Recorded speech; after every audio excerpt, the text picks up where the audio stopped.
चलो दोस्तों, तो आज हम लोग चैप्टर 7 बिहार बोर्ड का ऑब्जेक्टिव सॉल्व करेंगे और जानेंगे एग्जाम में कितना कौन VVI क्वेश्चन है। और आप लोग भी, हमें उम्मीद हुआ कि आप लोग भी मन लगा के पढ़ रहे होंगे। और हम लोग का एक सीरीज चल रहा है, आज हम लोग चैप्टर 7 का ऑब्जेक्टिव सॉल्व करेंगे। तो चलिए हम लोग सॉल्व करते हैं। पहला क्वेश्चन है, बताइएगा आप लोग, ठीक ना। इसको हम लोग थोड़ा सा बड़ा कर लेते हैं, ठीक ना।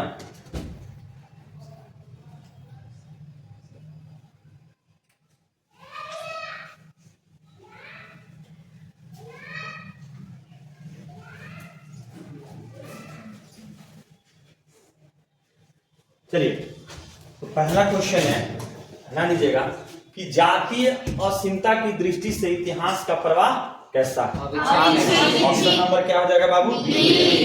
ऑप्शन हो जाएगा। साहित्य की परंपरा का पूर्ण ज्ञान किस व्यवस्था में संभव है? ऑप्शन नंबर क्या हो जाएगा? समाजवादी व्यवस्था में। किसमें? समाजवादी व्यवस्था। चलिए आगे बढ़ते हैं, ठीक ना। परंपरा का मूल्यांकन पाठ के लेखक कौन है? बताइए आप लोग। सरकार क्या हो जाएगा? रामविलास शर्मा। रामविलास शर्मा का जन्म कहाँ हुआ था? ऑप्शन नंबर क्या हो जाएगा? डी, उत्तर प्रदेश में हुआ था। कहाँ हुआ था? उत्तर प्रदेश। रामविलास शर्मा का जन्म कब हुआ था? 10 अक्टूबर 1922। ऑप्शन नंबर क्या हो जाएगा? रामविलास शर्मा कौन राज्य में पढ़ने गए थे? कौन से राज्य में गए थे? ऑप्शन नंबर ए है। चलिए आगे बढ़ते हैं। रामविलास शर्मा किस विद्यालय में पढ़ने गए? विश्वविद्यालय। ऑप्शन नंबर क्या हो जाएगा? डी हो जाएगा। रामविलास शर्मा का निधन कहाँ हुआ था? दिल्ली में। क्या हुआ था? दिल्ली में। ऑप्शन नंबर क्या हो जाएगा? डी हो जाएगा। रामविलास शर्मा का निधन किस ईस्वी में हुआ था? 30 मई 2000। ऑप्शन नंबर ए हो जाएगा 30 मई 2000। मतलब लेखक का नाम, जन्म और मृत्यु और उसका उपन्यास, ये सब VVI। मतलब लेखक के बारे में आप अधिक से अधिक पढ़ा कीजिए, जानिए। लेखक से तो आपको 25 से 30% क्वेश्चन रहेगा ही रहेगा, ठीक ना। उसका पूरे कहानी का पूछेगा, आपको बताइए कहानी के कौन लेखक है, इस सब ज्यादा क्वेश्चन आता है, ठीक ना। तो आप लोग ये सब ज्यादा पढ़ा कीजिएगा, ठीक ना। रामविलास शर्मा का निधन किस वर्ष हुआ था बाबू? 30 मई 2000। कब हुआ था? 30 मई 2000। चलो अगला क्वेश्चन देखते हैं, ठीक ना। चलिए अगला क्वेश्चन है, रामविलास शर्मा ने लखनऊ विश्वविद्यालय के किस विभाग में अध्यापन कार्य किया था? इसमें किया था बाबू? यहीं पर देखिए कंफ्यूजन वाला बात हो जाता है। कुछ बच्चे क्या करेंगे बाबू कि हिंदी मान लेंगे, क्योंकि हिंदी पढ़ रहे हैं, तो ये बात गलत हो जाएगी। इसलिए ये सब परीक्षा में भावनाओं में ना व्यक्त हो। कितना लोग भावनाओं में व्यक्त होकर ना रिलेटेड बना लेते हैं, आंसर क्या कर देते हैं, मार देते हैं। अब देखिए ना, हम लोग हिंदी पढ़ रहे हैं, क्वेश्चन आगे कि रामविलास शर्मा ने लखनऊ विश्वविद्यालय के किस विभाग में अध्यापन कार्य किया था, तो कुछ बच्चे तो हिंदी है, हिंदी का पेपर होगा, अक्सर ध्यान किस पे जाएगा? हिंदी पर। लेकिन भावनाओं में नहीं जाना, ठीक ना। जो पढ़ेगा वही सही सही जवाब देकर एग्जाम में आएगा, ठीक ना। तो ऑप्शन क्या हो जाएगा? D number. मतलब इसका क्या हो जाएगा? अंग्रेजी। क्या हो जाएगा? अंग्रेजी। चलिए अगला क्वेश्चन है कि रामविलास शर्मा किस संस्थान के निदेशक बने? Option A. हाँ, ऑप्शन नंबर ए हो जाएगा KM हिंदी संस्थान, है ना। KM हिंदी संस्थान। निराला की साहित्य साधना के रचनाकार कौन है बाबू? ऑप्शन क्या हो जाएगा? डी हो जाएगा रामविलास शर्मा। चलिए आगे बढ़ते हैं, ठीक ना। परंपरा का मूल्यांकन किस विद्या की रचना है? बताइए। हाँ, ये तो ऐसा क्वेश्चन तो बाबू बहुत आता है। ये सब VVI क्वेश्चन है, इसको आप लोग VVI कर लीजिएगा, ठीक ना। कि ऑप्शन नंबर क्या हो जाएगा? बी हो जाएगा, ठीक ना। कि परंपरा का मूल्यांकन किस विद्या की रचना, ये बहुत क्वेश्चन पूछता है, किस विद्या की रचना है।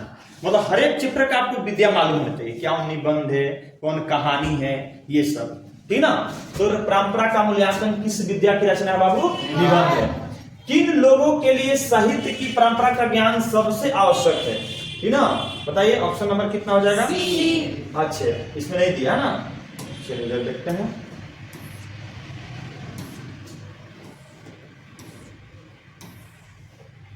हाँ, ऑप्शन नंबर इसमें क्या हो जाएगा बाबू? सी हो जाएगा। क्या हो जाएगा? सी। जो साहित्य में युग परिवर्तन करना चाहते हैं। साहित्य की परंपरा का मूल्यांकन करते हुए सबसे पहले हम किस साहित्य का मूल्य निर्धारित करते हैं?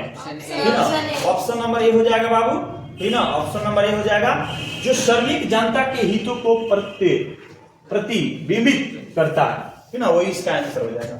चलिए आगे 16 नंबर क्वेश्चन देखते हैं, ठीक ना। साहित्य में विश्वास प्रक्रिया, साहित्य में विकास प्रक्रिया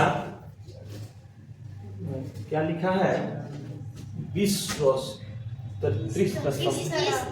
अच्छा किस तरह से, हाँ इसमें किस तरह से लिखना चाहिए था, छूट गया बाबू, किस तरह से। चलिए तो साहित्य में विकास प्रक्रिया किस तरह संपन्न होती है? समाज की तरह। किस तरह बाबू? समाज की तरह। किस तरह? समाज की तरह। साहित्य सापेक्ष रूप में होता है। हाँ, ऑप्शन नंबर क्या हो जाएगा?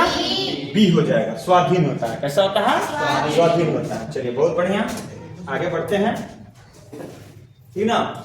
कौन ऐसा गुलाम देश था जिसकी सभ्यता ने सारे यूरोप को प्रभावित किया था? ठीक ना, बताइए। ऑप्शन नंबर क्या हो जाएगा? डी हो जाएगा, एथेंस। कौन था बाबू? एथेंस। साहित्य के निर्माण में किनकी भूमिका निर्णायक है? ऑप्शन नंबर ए हो जाएगा, प्रतिभाशाली मनुष्य की। किसकी? प्रतिभाशाली मनुष्य की।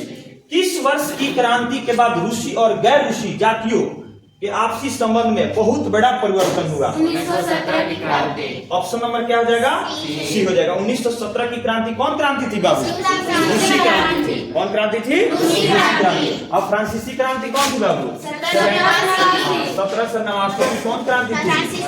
ये थी फ्रांसीसी क्रांति। कौन सी क्रांति थी? हाँ, ये सब एग्जाम में क्वेश्चन आते रहते हैं, तो थोड़ा सा इस पर, ये विश्व क्रांति से, विश्व इतिहास से सब क्वेश्चन आता है, ठीक ना। चलिए आगे बढ़ते हैं। हाँ चलिए,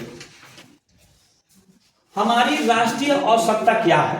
हाँ, क्या है बाबू? समाज। क्या है? समाज। लेकिन अगर भारत की अर्थव्यवस्था पूछेगा तो भारत की, अगर इतिहास में क्वेश्चन आते रहता है, तो भारत की जो अर्थव्यवस्था वो मिश्रित अर्थव्यवस्था। कैसी अर्थव्यवस्था है? मिश्रित। लेकिन एक क्वेश्चन के अनुसार हमारा क्या हो जाएगा? समझदार। साहित्य की परंपरा का पूर्ण ज्ञान किस व्यवस्था में संभव है? हाँ, कौन सी व्यवस्था है बाबू? मतलब अगर साहित्य की ज्ञान चाहिए आपको, साहित्य का ज्ञान चाहिए, तो आपको बाबू समाजवादी व्यवस्था में ही मिलेगा, ठीक ना। समाजवादी व्यवस्था किस संस्कृति से नाता नहीं तोड़ती है? हाँ, तो कौन सी संस्कृति होगा बाबू? सी हो जाएगा, प्राचीन संस्कृति। प्राचीन मतलब क्या होता है? पुराना। पुराना संस्कृति से कभी भी नाता नहीं तोड़ती है। चलिए आगे बढ़ते हैं। हाँ चलिए, परंपरा का मूल्यांकन किसकी पुस्तक है बाबू? किसकी पुस्तक है? हाँ, परंपरा का जो मूल्यांकन है वो किसकी पुस्तक है, या उसको कौन राइटिंग किए, उसके लेखक कौन है? तो बाबू कौन हो जाएगा? रामविलास शर्मा। प्रगतिशील आलोचना का विकास होता है। ऑप्शन नंबर बी हो जाएगा, साहित्य की परंपरा के ज्ञान से, ठीक ना। किससे होता है बाबू? साहित्य की परंपरा के ज्ञान से होता है, ठीक ना। चलिए अगला क्वेश्चन है, ठीक ना। सभ्यता का हर स्तर क्या नहीं होता है? हाँ, क्या होता है? वर्ग। ऑप्शन नंबर क्या हो जाएगा बाबू? सी हो जाएगा। ऑप्शन नंबर सी हो जाएगा। साहित्य सापेक्ष रूप में क्या होता है? स्वाधीन होता है। क्या होता है? स्वाधीन होता है। एथेंस किस महादेश में है? ठीक ना, एथेंस जो है, एथेंस देश का नाम है बाबू। किस महादेश में क्वेश्चन पूछता है? चलिए आप देखते हैं, ठीक ना। हाँ चलिए बताइए आप लोग, 28 का क्या होगा? जल्दी से बताइए आप लोग। हाँ थोड़ा सा इसका हम बड़ा कर लेते हैं, ठीक है। चलिए बड़ा हो जाएगा तो अच्छा रहेगा, सबको दिखेगा साथ साथ। तो ऑप्शन तो छूट गया। हाँ, आंसर क्या होगा बाबू? क्वेश्चन था कि एथेंस जो है, एथेंस किस महादेश में है? तो यूरोप महादेश में। भारत किस महादेश में है बाबू? एशिया। भारत किस महादेश में है? एशिया महादेश में। किस में है? एशिया महादेश में। वारन किस भाषा के कवि हैं? अंग्रेजी। किस भाषा का कवि बाबू? अंग्रेजी भाषा कवि है। निराला की साहित्य साधना किनकी कृति है? निराला की जो साहित्य साधना है वो रामविलास शर्मा की कृति है, ठीक ना। किसकी कृति है? रामविलास शर्मा की। चलिए आगे बढ़ते हैं। चलिए, निराला की साहित्य साधना कितने खंडों में रचित है? ऑप्शन नंबर क्या हो जाएगा? बी हो जाएगा, ठीक ना, 3 खंडों में। किसमें है? 3 खंडों में। प्रेमचंद और उनका युग किनकी रचना है? ना, हाँ, ऑप्शन नंबर क्या हो जाएगा? B, doctor Ramvilas Sharma. चलिए आगे बढ़ते हैं। लैटिन कवि कौन है? हाँ, कौन है बाबू? हाँ, वर्जिल। लैटिन एक भाषा है बाबू, ठीक ना, उसी कवि कौन है? तो वर्जिल है। तरस तक में कितने कवियों की कविताएं संग्रहित है? 7। देखिए लगता है, लेकिन लग रहा है 7। देखिए सब तक, यहां से पकड़ लेंगे सब तक। कैसे पकड़ लेंगे? सब तक। तो कितना आंसर हो जाएगा इसका? 7, ठीक ना। तो तर सप्तक में कैसे पढ़ेंगे इसको? तर सप्तक में कितने कवियों की कविताएं संग्रहित है? तो सप्तक मतलब 7, तो यहां से पकड़ लेंगे 7 कवियों की। अगेन ने तर सप्तक कब संपादित किया? 1943। हाँ, ऑप्शन नंबर क्या हो जाएगा? बी हो जाएगा 1943 में, ठीक ना। चलिए आगे बढ़ते हैं। हाँ, शर्मा जी ने पुरस्कार की राशि किसे दान स्वरूप दे दिया? किसको दे दिया बाबू? भारत सरकार को दे दिया। आदिम का शाब्दिक अर्थ क्या होता है? आदिम मतलब बहुत पुराना, प्राचीन मतलब क्या होता है बाबू? पुराना, ठीक ना। और आदिम मतलब बहुत पुराना हो गया, मतलब एक तरह से अति प्राचीन, मतलब बहुत पुराना हो गया। परंपरा का मूल्यांकन साहित्य की कौन सी विद्या है? देखो बोले ना कि आपको बार बार हर एक चैप्टर का ये आपको 1 नंबर आपको दिलाएगा ऑब्जेक्टिव में, ये आप लोग रट के ही जाइएगा पूरा, ठीक ना। तो परंपरा का मूल्यांकन साहित्य की कौन सी विद्या है बाबू? निबंध। कौन सी विद्या है? निबंध। चलिए आगे बढ़ते हैं। हरिश्चंद्र किसकी रचना है? रामविलास शर्मा, ठीक ना। डॉक्टर राम, ऑप्शन नंबर क्या हो जाएगा? डी। ये हरिश्चंद्र तो आप लोग जानबे करते हैं, ये बहुत एकदम सत्यवादी राजा हरिश्चंद्र राजा थे। और ये इनके कहानी एक बहुत अच्छा कहानी है इनकी। ये मतलब गरीबी इतना आ जाता है इनके पास कि ये एक डोम के यहाँ, ठीक ना, वो वहाँ बेचा जाते हैं। और वहाँ पे उनको, उनकी पत्नी भी, उनका बेटा मरता है तो उनकी पत्नी लेके जाती है। तो देखिए कितनी अनुशासन में थे राजा हरिश्चंद्र कि अपने पत्नी से भी जहां वो मुर्दा गड़ाता है वहां पे टैक्स लेते हैं, क्योंकि वो राजा का डर था। अब ऐसा होता है कि आप लोग हैं, जैसे आप लोग किसी शॉप पे हैं तो चलिए अपने घर के आए तो फ्री में बिस्कुट देते हैं शॉप से निकाल के, नहीं।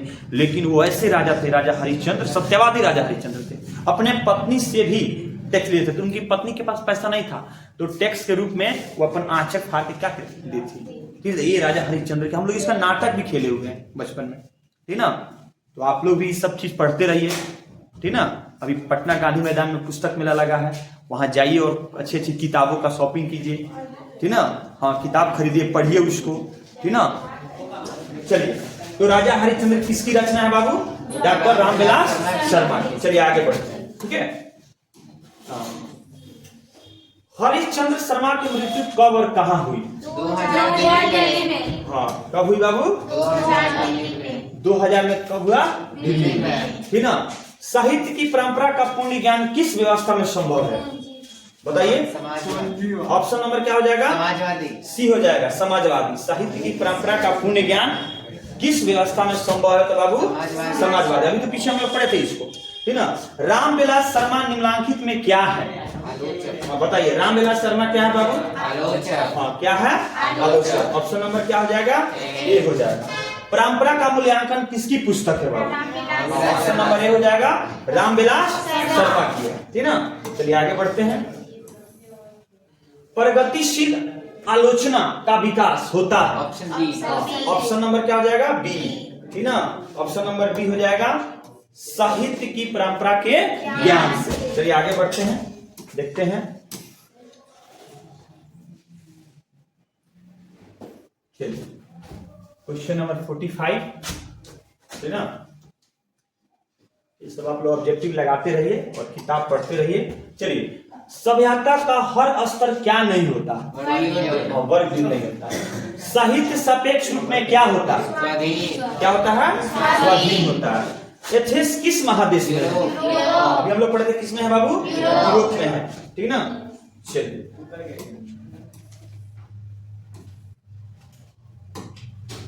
इस कहानी के लेखक का जन्म कब हुआ था? 10 अक्टूबर 1912। इस कहानी का मतलब अब परंपरा का मूल्यांकन में जो लेखक है नलिन बिलोचन शर्मा, है ना, उनका जन्म क्या हुआ? सॉरी रामविलास शर्मा। कौन है बाबू? रामविलास शर्मा, ये ना है जी। शर्मा दोनों है, थोड़ा कंफ्यूजन हो जाता है, ठीक है, लेकिन आप लोग कंफ्यूजन नहीं होगा एग्जाम में, ठीक ना। तो इस कहानी के लेखक का जन्म जो रामविलास शर्मा है, उनका जन्म कब हुआ था? 10 अक्टूबर 1912। इस कहानी के लेखक का जन्म कहाँ हुआ था? हाँ देखिए, ये सब VVI क्वेश्चन है ना। कहाँ हुआ था? उच्च गांव। और राज्य पूछेगा तो बाबू राज्य पूछेगा तो क्या हो जाएगा? उत्तर प्रदेश। देखिए आप लोग तो बहुत जानते हैं उत्तर प्रदेश। चलिए बहुत अच्छा, गुड। प्रेमचंद्र उनका युग किनकी रचना है? रामविलास शर्मा की है। ऑप्शन नंबर क्या हो जाएगा? तो चलिए हम लोग इसमें क्वेश्चन आंसर देख लेते हैं। कौन VVI क्वेश्चन है, आप लोग यहाँ से गोल कर लीजिएगा अपने पुस्तक में और इसको याद कीजिएगा और याद करके एग्जाम में जाइएगा, ठीक ना। तो VVI क्वेश्चन रहेगा, ठीक ना। चलिए इसको अच्छा से याद करके जाना है। देखिए ये क्वेश्चन बहुत आया है जो हम गोल कर रहे हैं। फर्स्ट नंबर क्वेश्चन है, परंपरा का ज्ञान किनके लिए सबसे ज्यादा आवश्यक है और क्यों? ये क्वेश्चन पूछा हुआ है, ये सब आप लोग VVI कर लीजिएगा, ठीक ना। और दूसरा का क्वेश्चन है कि परंपरा के मूल्यांकन में साहित्य के वर्गीय आधार पर विवेक लेखक की महत्वपूर्ण मानता है। ये क्वेश्चन बहुत VVI है, ये सब आप लोग याद करके ही जाइए, ठीक ना। और अगला क्वेश्चन है कि परंपरा के मूल्यांकन का पाठ का सारांश लिखिए, भी आता है क्वेश्चन, ठीक ना। और दूसरा का भी क्वेश्चन VVI है कि लेखक मानव चेतना को आर्थिक संबंधों से प्रभावित मानते हुए भी उसकी सापेक्ष स्वाधीनता किन दृष्टांतों द्वारा प्रमाणित करता है। ये सब क्वेश्चन आता है, ठीक ना। और एक चौथा क्वेश्चन VVI है कि साहित्य में विकास प्रक्रिया उसी तरह संपन्न नहीं होती है जैसे समाज में लेखक का आशय स्पष्ट कीजिए। ये सब जितने भी क्वेश्चन है बाबू, ये सब VVI है। तो आप लोग इस क्वेश्चन को क्या कीजिएगा? याद कीजिएगा, ठीक ना।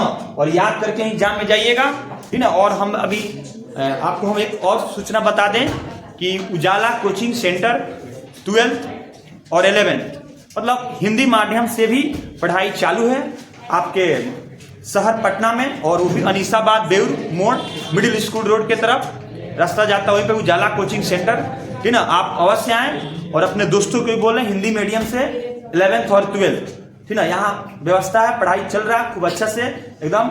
आप लोग आइए, पढ़िए, ठीक ना। चलिए यहीं पे अपने बारी को विराम करते हैं। जय हिंद, जय भारत।